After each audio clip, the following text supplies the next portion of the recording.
मैं रंगावा से मैराथन एथलीट हूँ। लोग बाग किसी को जानकारी तो है नहीं कि खेल में ये ऐसे करो ऐसे करो, वीडियो देखते हैं तो ऐसे ही बताने शुरू कर देते हैं, तो उसका गलत प्रभाव पड़ता है। जानकारी पूरी होनी चाहिए जब किसी को बताए। और हम खिलाड़ी लोग किसी पे भी भरोसा कर लेते हैं कि यूट्यूब में ऐसे बताया तो उसको ही करने लगते हैं, तो उसका हमारे जो वर्क पे फर्क पड़ता है नेगेटिव। तो इसलिए मैं खिलाड़ियों से कहना चाहता हूँ कि कोई भी चीज़ हो, अच्छा कोच हो, उससे जानकारी लो, उसी के हिसाब से अपनी रनिंग स्टार्ट करो।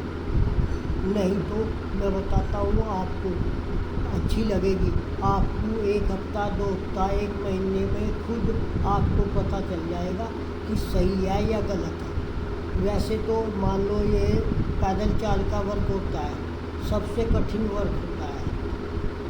और मैं जो 50 किलोमीटर की वॉक रेस है, सबसे हार्ड रेस है, क्योंकि कम से कम 4 घंटे 5 घंटे चलना पड़ता है, और वो भी सीधे में भी कई स्टेप होते हैं जो फाउल हो जाते हैं। जैसे गर्दन बिल्कुल सीधी होती है, एकदम ऐसे सीधी, ऐसे भी नहीं होती, और आप नीचे नहीं देख सकते, सीधे देखेंगे सामने। और कंधे एकदम बिल्कुल सीधे, झुके हुए नहीं होने चाहिए, हाथ ऐसे नहीं होना चाहिए, 90 डिग्री या 85 डिग्री, और ज़्यादा पीछे नहीं जाएगा, आगे नहीं जाएगा, और घुटने भी मुड़ेंगे नहीं, क्योंकि घुटने मुड़ेंगे तो फाउल होगा। ऐसे ही आप नीचे देखोगे तो उसका भी फाउल होगा, गर्दन झुकाओगे उसका भी फाउल होगा। तो सबसे कठिन रेस है पैदल चाल, और सबसे सिंपल ही ये है, केवल आपको स्टेप पे ध्यान देना पड़ेगा। आप बिल्कुल नॉर्मल आराम से सीधे चलो, बिल्कुल आराम से नॉर्मल, एक लाइन पे, दोनों पैर एक लाइन पे होने चाहिए, एक लाइन पे। मैं आपको वीडियो बना के आपको केवल 1 मिनट की वीडियो दूंगा, उसमें आप देख सकते हैं, पूरी जानकारी पक्की आप कर सकते हो। चलो ये तो बात होगी अलग। आप रनिंग करोगे, स्टार्ट करोगे, स्टार्ट के बारे में सब बताते हैं, नहीं, आपको नॉर्मल जॉगिंग करनी शुरू में, जो स्टार्टिंग वाला है। जिसने कर ली उसे तो थोड़ा सा पता है, फिर भी मैं स्टार्टिंग से ही बताता हूँ, क्योंकि आपको नॉर्मल रनिंग करनी होगी। आप 2-4 दिन 10 दिन, उसके बाद में धीरे धीरे थोड़ी सी जॉगिंग टाइप में करनी पड़ेगी। आप रोड पे करोगे तो आपके पैर, पिंडली वगैरह दुखने लगेंगे, घुटने दर्द करेंगे। तो इसलिए आपको शुरू में स्टार्टिंग धीरे धीरे करनी पड़ेगी। वो थोड़ा सा टाइट होंगे, पक्के होंगे, उन्हें थोड़ा सा एक तरफ से हार्ड होने के लिए थोड़ा सा टाइम लगेगा। आप तेज़ी से करोगे तो वो एकदम से दर्द करने लगेगा। तो आपको धीरे धीरे करनी है, 10 दिन 20 दिन, उसके बाद में धीरे धीरे और बढ़ानी है। जैसे आप थोड़ा सा 1 किलोमीटर चले या 2 चले या 5 चले, वो आपके ऊपर बात है, कितना टाइम हुआ, 1 हफ्ता 2 हफ्ता या 1 महीना।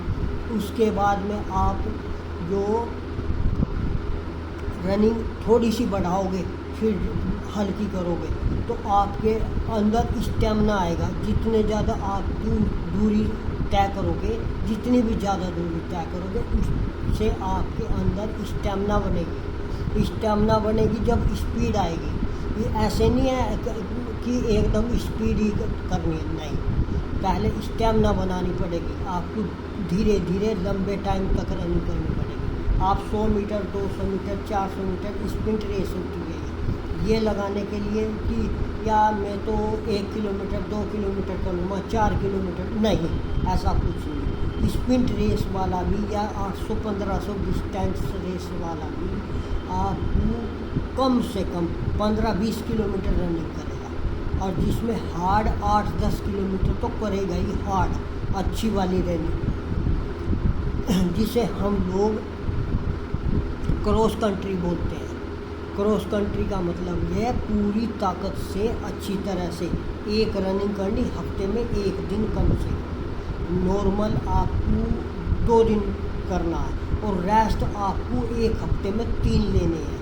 3 का मतलब मैं ये नहीं कहता कि विदेशों में तो दोपहर के टाइम धूप के टाइम भी रनिंग करते हैं, हमारे यहाँ करते नहीं। इसलिए हम जो ठंड में कर लेंगे तो ठीक है, कहीं कंपटीशन में या किसी उसमें धूप में करना पड़ गया, या थोड़ी देर जैसे मैराथन वगैरह है, वार्म अप करने के लिए 1 घंटा 2 घंटा पहले लाइन में लगना पड़ता है, नहीं तो नंबर बहुत दूर दूर आता है। जैसे दिल्ली मैराथन है, उसमें 50,000 से ज़्यादा खिलाड़ी होते हैं। बम्बई मैराथन है, टाटा मुंबई मैराथन, उसमें 1 लाख से भी ज़्यादा हो जाते हैं मैराथन के खिलाड़ी। तो आप जितने भी लेट होते चले जाओगे उतने ही पीछे खड़े होते चले जाओगे।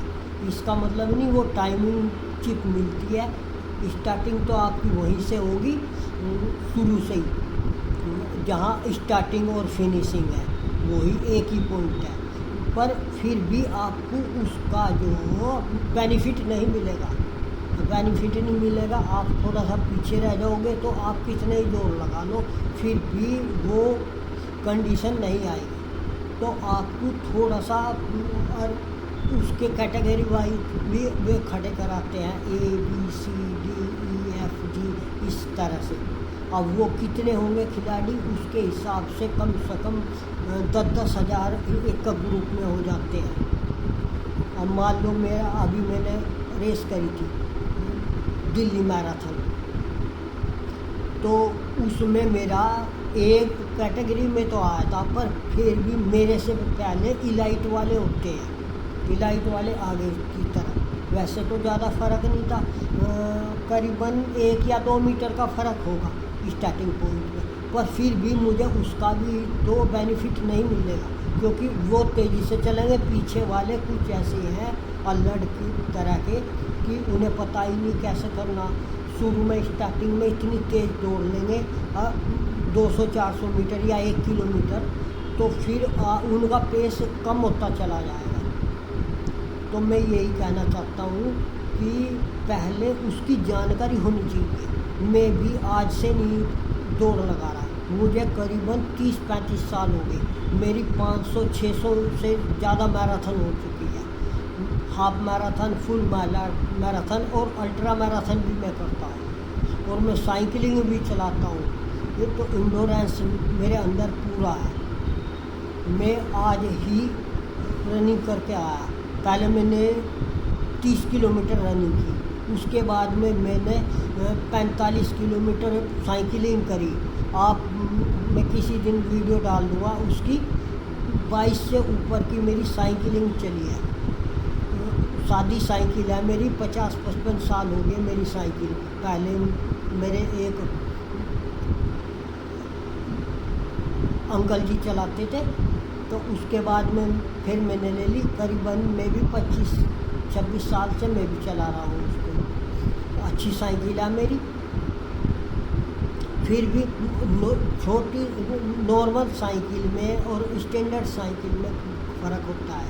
वो भी मैं 22-23 की स्पीड से चलाई है, क्योंकि मैं काफ़ी लंबा गया, 45 किलोमीटर गया। और सड़क भी आपको पता, कहीं ब्रेक मिलेंगे, कहीं भीड़ मिलेगी। और वैसे तो नॉर्मल मेरी 100 किलोमीटर 3 घंटे से डाउन हो जाती है। जैसे मैं मुजफ्फरनगर का हूँ, मैं हरिद्वार से और मुजफ्फरनगर 3 घंटे से पहले आ जाता हूँ, वो भी भीड़ के टाइम। ज़्यादातर मैंने चलाई है कावड़ के टाइम। आप जानते होंगे कितनी भी ज़्यादा भीड़ है, और 200-250 किलोमीटर आराम से मैं चला लेता हूँ एक बार में।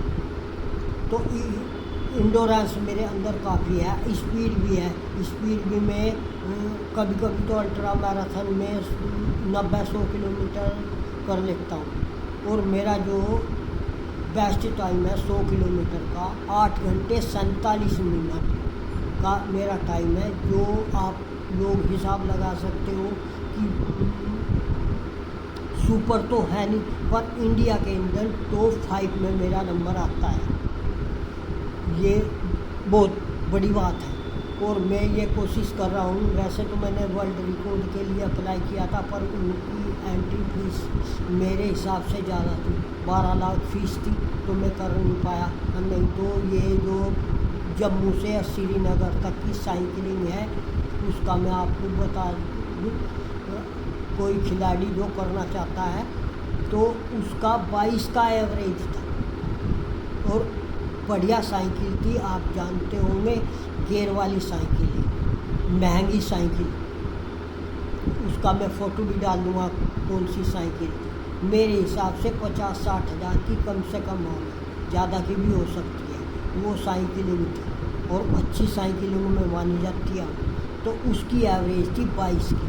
और मैं नॉर्मल जो जैसे बाईपास वगैरह पर मैं साइकिलिंग कभी कर लेता हूँ, तो उसमें मैं 42-43 की स्पीड तक मैं साइकिल चला लेता हूँ। और वैसे तो कहने को तो जैसे पहाड़ी एरिया है, ढलान के, चढ़ाई के, आपको पता होगा कभी इधर गए हो ऋषिकेश से आगे नरेंद्र नगर है, नरेंद्र नगर से ऋषिकेश मैंने 15 मिनट से पहले टाइम क्रॉस किया है 17 किलोमीटर का।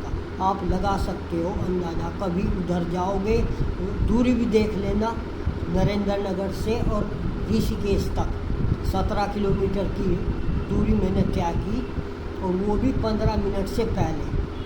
मेरे साथ 7 कार थी, एक कार मेरे से आगे थी एम्बेसडर, और मेरे से जो पीछे थी कोई मंत्री लोग आए हुए थे, 6 कार थी, वो मैंने देख ली थी।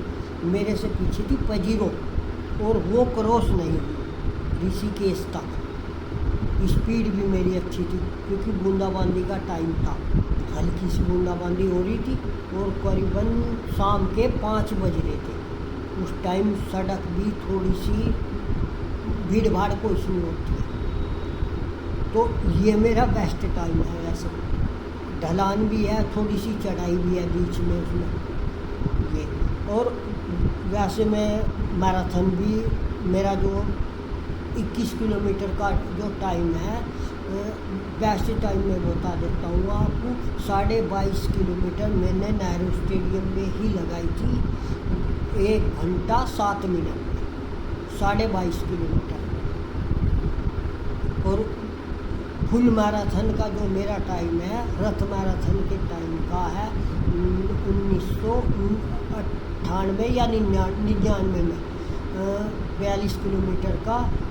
किरण रिजिजू नंबर 1 थी फुल मैराथन में, उसके साथ मैंने रनिंग की थी। उनके टाइम से मेरा करीबन 1.5 मिनट के आसपास बेस्ट था, तो उन्होंने 2 घंटे 48 मिनट में लगाई थी और मेरा उससे 1.5 मिनट पहले था, यानी कि 36 कुछ पॉइंट। ये मेरा बेस्ट टाइम था उसका। और वैसे तो नॉर्मल में 2 घंटे 55 में, 53 में, या 3 घंटे में, 3 घंटे 5 मिनट में मैं लगा लेता हूँ। और वैसे मेरा जो 50 किलोमीटर वो रेस का टाइम है, वो 4 घंटे 11 मिनट का है। और नॉर्मल में लगाता हूँ 4:25 की, 30 की, 35 की। ये भी अच्छा है, ओलंपिक के लिए तो बेस्ट है। और मैं किसान हूँ, मुझे खेती भी करनी पड़ती है, सारे काम करने पड़ते हैं, पर मैं रनिंग भी करता हूँ। और रनिंग भी मैं करीबन सितंबर से तो लगातार रनिंग कर रहा हूँ मैराथन की।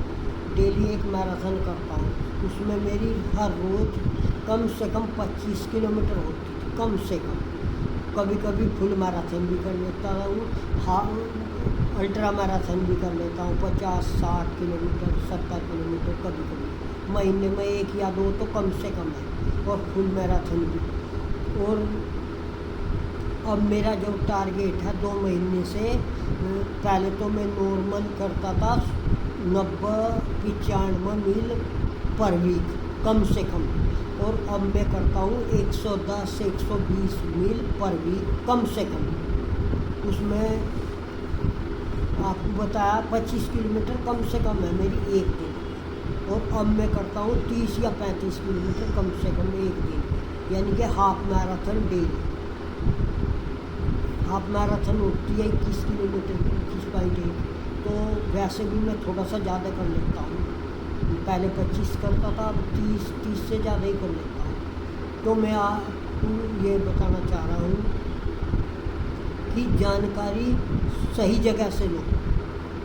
मैं भी बच्चों को सिखाता हूँ, मैं कोई पैसा नहीं लेता वैसे, पर फिर भी मैंने ये देखा कि फ्री वाली कोचिंग बच्चों के थोड़ा सा ये दिमाग में रहते कि ये तो फ्री सिखाता है, इससे तो थोड़ा सा दिमाग में गलत वो चलता है।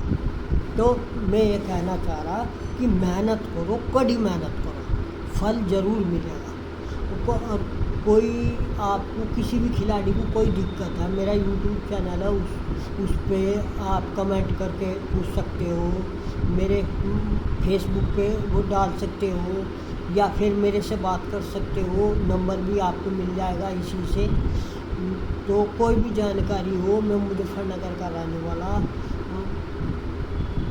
तो कोई दिक्कत की बात नहीं है। किसी भी खिलाड़ी को, भारत का हो या भारत के बाहर का भी कोई भी खिलाड़ी हो, मैं उसके लिए तैयार हूँ, कभी भी आप मुझे कॉल कर सकते हैं। तो मैं ये कहना चाहता हूँ कि जानकारी सही लो और सही हिसाब से रनिंग करो।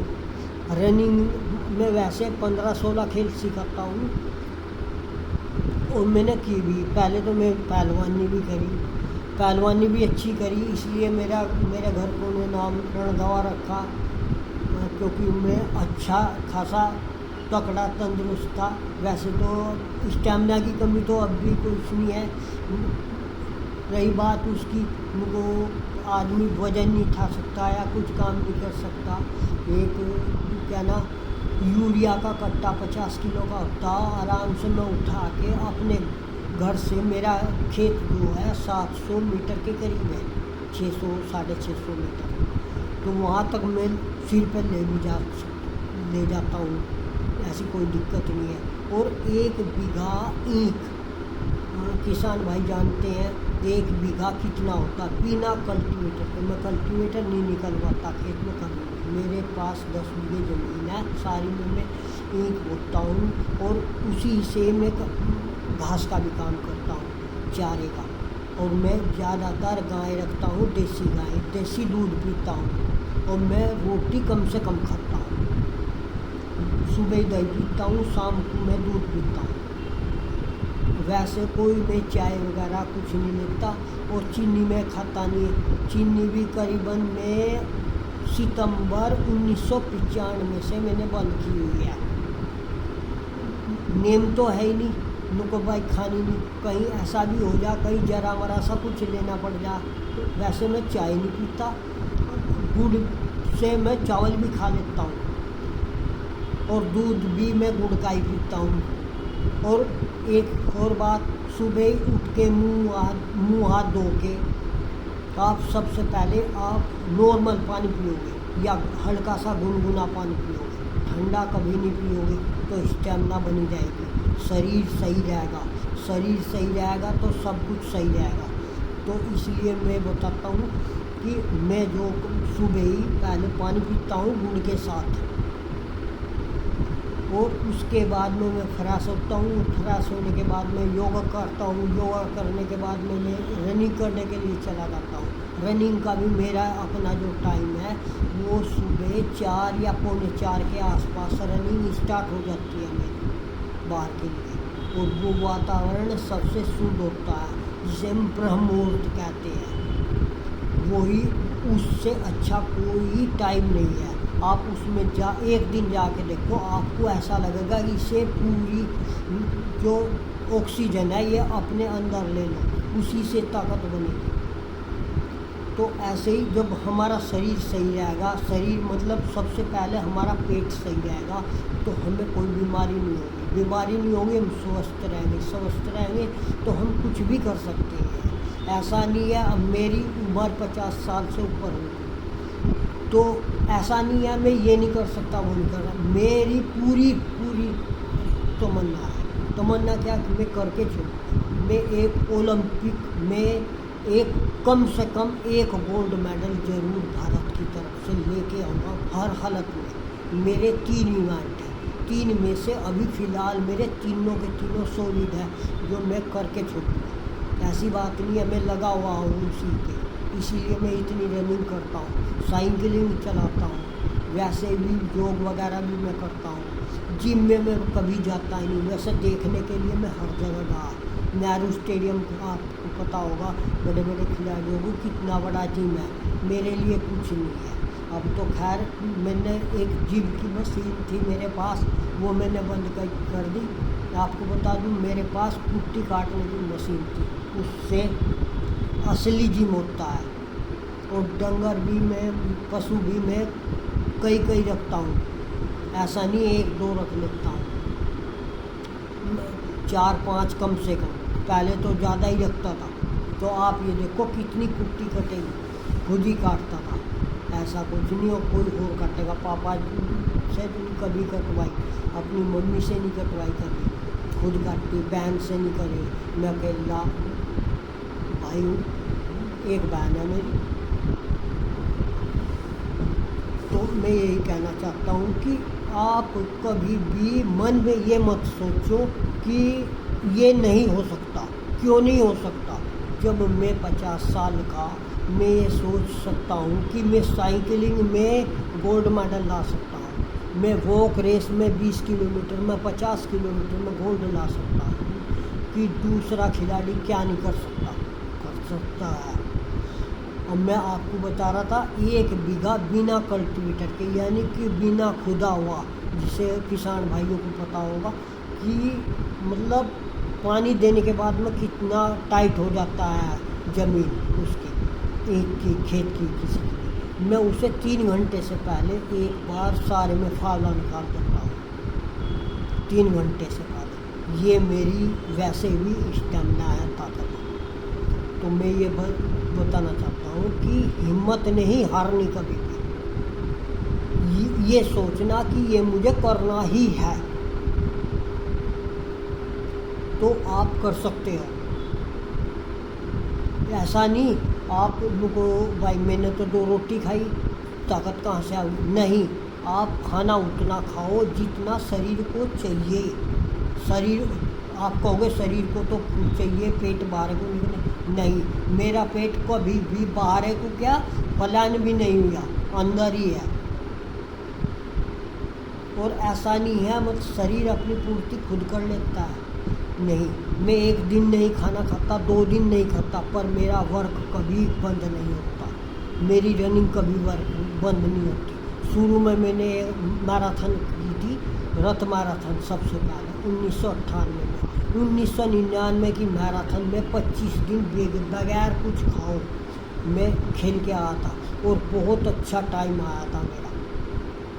आपको पता होगा मैराथन में कितने खिलाड़ी होते हैं, और मेरी स्टार्टिंग थी, मैराथन कभी करी नहीं थी। मैं 10 किलोमीटर मुश्किल से 10-15 किलोमीटर करता था, 21 किलोमीटर, वो भी कंपटीशन, कई हज़ार खिलाड़ी उसमें मैं क्या करता था, खेत में कभी डेली नहीं, 2 दिन में 3 दिन में कभी 1-2 पूरी गन्ना चूस लिया, या थोड़ी सी गुड़ की डली ले ली पानी के साथ, थोड़ी सी, बस ये मेरी कैपेसिटी थी। या कभी 2-4 दिन में कभी 1 कप मट्ठा पी लिया, बस ये मेरी 2-3 चीज़ें थी, इससे कोई नहीं है।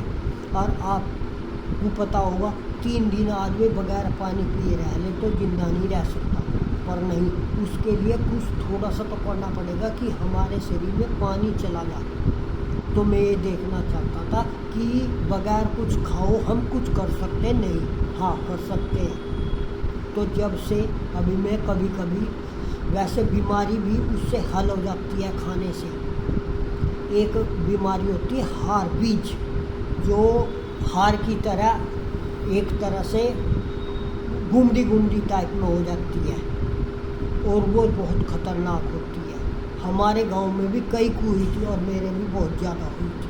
वो मैंने केवल खाने से ठीक कर ली थी, अपना खाना चेंज करके। मैं डॉक्टर भी हूँ, मैं दवाई भी बनाता हूँ और दवाई भी टोटल बना चुका हूँ। ऐसा नहीं है न कोई एक ही चीज़ की, दर्द की या बुखार की या खांसी की या पथरी की, हर दवाई बनाता हूँ। कोरोना की भी मैंने दवाई बना रखी है। कोरोना का क्या बना रखा मैंने, पहले तो 40 जो आयुर्वेद की दवाई है वे एक जगह मिलाई, उसकी एक तरह से चाय बनाई, जिसे मैं बोलता हूँ अमृत चाय। उसके लिए उसमें चीनी वगैरह कुछ नहीं डालनी, हो सकता फीकी पियो, नहीं तो आप गुड़ डालो, शक्कर भी नहीं डालनी, क्योंकि आयुर्वेद में शक्कर का भी कोई जिक्र नहीं है, केवल गुड़ का जिक्र है। असली चीज़ गुड़ है। गुड़ में कई विटामिन होते हैं और आपको सबसे ज़्यादा एनर्जी उससे मिलेगी। तो आप गुड़ खाओ। और मैं ये दावे के साथ कह सकता हूँ, जिसको शुगर है डॉक्टर कह देते हैं इसका मीठा बिल्कुल बंद है, नहीं, उसे बहुत थोड़ी मात्रा में गुड़ खाना चाहिए। बढ़िया। तो मैं यही कहना चाह रहा कि आप मेहनत करो और सबको शुभकामना मेरी तरफ।